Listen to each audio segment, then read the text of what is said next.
Bato de la Rosa, nagsalita na daw po mga kababayan at tila naglabas ng pahayag at kasabay pa daw po ng kanyang kaarawan. At doon nga sa kanyang mga binitawang salita, tila etong si Senator Bato de la Rosa nagmamatigas pa po. Ano po, dahil alam naman po natin na ito pong si Senator Bato de la Rosa ay may kinakaharap po. Mga kababayan, bagamat wala pang officially kung lumabas na ba yung kanyang arrest warrant o kung may arrest warrant po ba siya, alam naman po natin na nagtatago na ito pong si Senator Bato. So ngayon mga kababayan, ito, pakinggan po natin itong nakita po nating balita. Kinumpirma ni Senador Ronald Bato de la Rosa na nasa maayos siyang kalagayan matapos ang nasa 3 buwang hindi nito pagpapakita sa Senado. Ito ay sa gitna ng napapaulat na may arrest warrant nang inilabas laban sa kanya ang International Criminal Court o ICC dahil sa kasong crimes against humanity. Sa kanyang social media page, sinabi ng senador na siya ay buhay at masayang nagdiriwang ng kanyang ika-64 na kaarawan. Kung totooan niyang may kaso laban sa kanya, hihintayin niya ang oras at katiyakan na maharap niya ang mga kaso bilang Pilipino sa harap ng mga Pilipino. Ayan mga kababayan, alam niyo po ba yung pinakamatindi po dito? Sabi niya kung papayag lamang ako na ako ay huhulihin at lilitisin ng mga tao at korteng banyaga, tila binaliwala ko na rin ang pagkikipaglaban ng ating mga bayani at sundalo para sa ating kasarinlan. Ngayon kasi mga kababayan, di po ba maliwanag na ito pong si Senator Bato de la Rosa ay wala pang officially na arrest warrant laban po sa kanya. Ngayon, ang point kasi dito ng sambayan ng Pilipino, bakit hindi ka muna lumabas at magtrabaho ka? Gampanan mo yung tungkulin mo bilang isang senador na inihalal ng mamamayang Pilipino. At saka kung titingnan niyo mga kababayan, ang unfair naman para po sa mga normal na mamamayang Pilipino na si Senator Bato, pa-celebrate lang ng kanyang kaarawan, patago-tago lang, pag-alagala lang kung saan, pero meron siyang trabaho na iniwanan. Yun po yung pinakamasakit dyan, habang yung mga kababayang Pilipino po natin, nagtatrabaho at nagsusumikap mga kababayan, na ito pong si Senator na makapagtrabaho at makapaghanap buhay sa pang-araw-araw. Wait lang nakaano ba tayo? Para naka-private tayo. Wait lang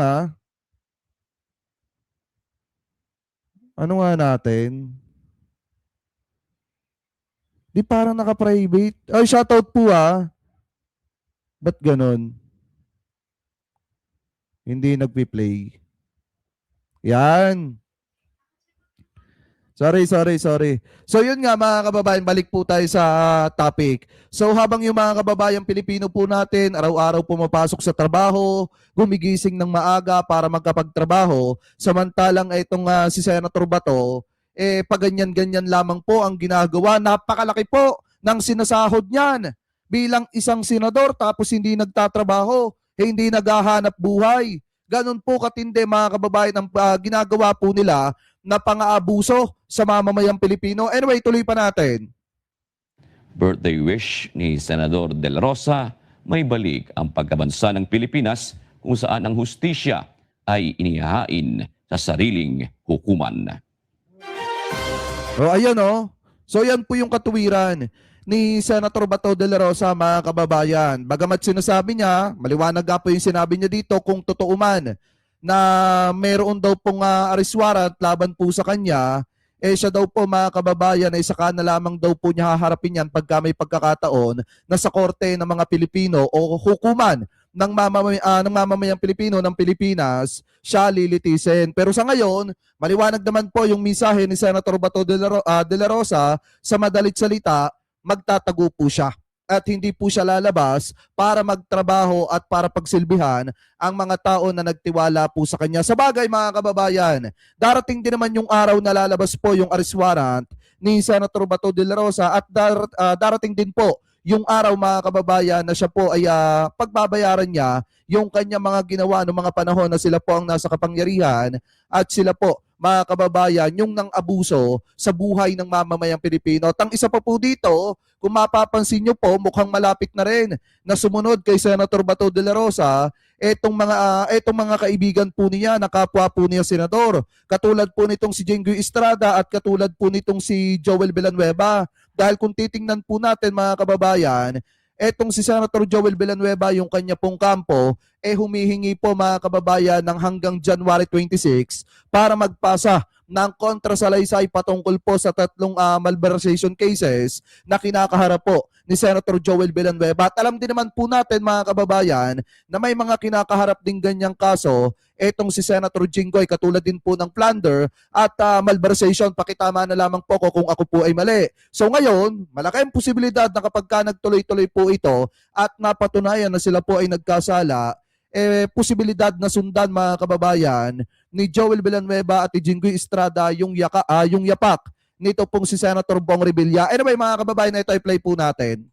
This afternoon at 2 p.m., preliminary investigation was conducted for 6 cases related to the flood control anomalies. Isa pong respondent sa mga kaso na yon, si Senator Joel Villanueva. And Senator Joel Villanueva filed a motion for extension asking and requesting the panel of prosecutors to be given until January 26 to file his counter affidavit, which the panel of prosecutors granted. And so hanggang 26 po, meron siyang pagkakataon magsampa na kanyang kontrasalaysay. I think it's also important for the DOJ to clarify that Senator Joel Villanueva is a respondent in not just 1 but 3 in total malversation cases before the DOJ. Ayan oh. 'Di ba mga kababayan, hindi lamang po isa, hindi lamang po dalawa, kung hindi 3 malversation cases yung kinakaharap po ni Senator Joel Villanueva. Ano po diyan sa DOJ. So posible mga kababayan na kapag napatunayan na siya po ay nagkasala diyan po sa kaso na yan, malaki ang posibilidad na makulong din po etong si Senator Joel Villanueva. Ganun din mga kababayan, eto pong sina Jinggoy Estrada. Kaya nga yung mga dati na pong nasangkot sa mga ganyang klase ng gawain, mga umulit pa ngayon. Ito nga po yung sinasabi po natin mga kababayan na walang kadala-dala.